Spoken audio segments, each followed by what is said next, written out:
ကျွန်တော်ဒီအောက်မှာပေါ့နော်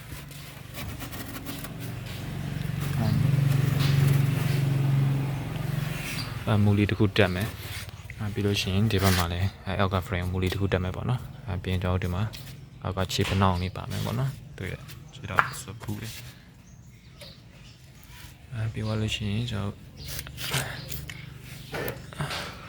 ဒီ frame တိုင်းနဲ့ဒီကောင်လေးကတဒန်းနဲ့ရှိဖို့လိုတာပေါ့နော်အဲ့ဒါမှစက်လေတဲ့ကဝင်ရိုးတွေပါမကောက်ဘူးဒီကောင်လေးကတော့ဒါသူ့အတိုးရှိဒီအနေမြင့်နဲ့